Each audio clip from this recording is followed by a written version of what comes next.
Hello, all of my crafty friends. Thank you so much again for joining me back on my channel. I appreciate your support and spending a crafty session with me today. So welcome all of you to Pretty Pink Craft Room. I'm excited to do another project share with you, sharing with you another mini album that I created recently. And this one is in the landscape orientation, not portrait, which is what I normally do. So I was excited to do something a bit different with this one as well. So this one actually measures 8 by 5.5. And of course, this is how the front looks. And I added some chipboard stickers, some ephemera, some baker's twine in the hot pink color. And then the paper had all of this decorations to it that looked really good on the front. So I decided to use that there. This is the spine. The spine measures 2 inches. And then this is the back where I did some paper piecing on the back with these designs. So let me show you how it looks on the inside.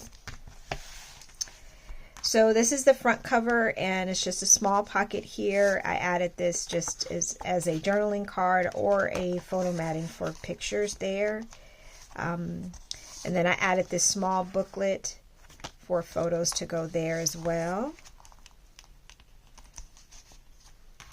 And then on this page, so I designed these albums just to fit the frames. This is the frame that matches that is a complement to the paper pack. And so I made the measurements of the album to specifically fit these frames because I wanted to use them up. So they are actually frames that have openings at the top here so that a photo can be slipped in to the top like so. And that would fit a photo that is about, I mean, if you cut it down a bit, it could be a 5x7 photo that could fit inside, and you may just have to trim the border a little bit in order for it to fit the frame. But that was the purpose of me creating this album, was so that I could use up the frames that I had gotten to complement the paper pack. So each of the, there's only 2 signatures, and each of them have a pull-out page in the middle that has just the tag portion up top and areas on the back or in the front for photos, and that just slides here inside. The next pages are flat, fold over flat pages, and they go like that. You can add a photo on the back here, and then here is like an accordion page with the decorations there, and then the back I left white.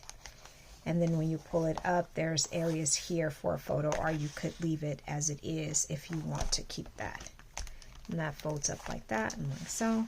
And then it's pretty much similar on this side as well.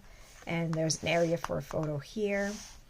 And then this one pulls down like so. And you have an area for a photo there. And then the top portion is completely blank for photos there. And then of course you have this area here where you can either leave it or you can add more photos there too. And again, this one also has a pull-out page where there's an area for photos there as well. And these pull-out pages, I'm thinking they could do maybe a 4.5. Maybe a 4x6 would look really good on these little pull-out pages here. If you wanted to add 4x6 photos there, you could do that. And then on the last page at the back is kind of a waterfall page that folds like so and like so. And again, there's areas here for journaling, and then on the back there's areas for photos there. And then you have this large page here that you could either leave as it is or add more photos. And this one I added a dimensional pocket. So the gusset is pretty wide here. Let's see if I can get in the camera. You can see the gusset here is pretty wide. So there is so much room here for photos and other items that you may want to add. So I just added some leftover scraps here. This is a little booklet that you could use to add a photo on the back or on the front or even here as well. And I did the same thing here. This one is another photo mat for photos there and for photos there. And you have that. So there's quite a bit that can be added here. And there's still, even after I add all of this back in, there is still more than enough room for other items to be added. So you can see there's still all of this room here in the back. So that is the completed project here. I hope you guys enjoyed it. I hope it gave you some inspiration for maybe creating one that you might be able to use in your own paper crafting. And once again, I thank you so much for joining me on my channel today. I was excited to share this one with you. So thank you so much for joining me again, and I look forward to another crafty session. Until next time, bye for now.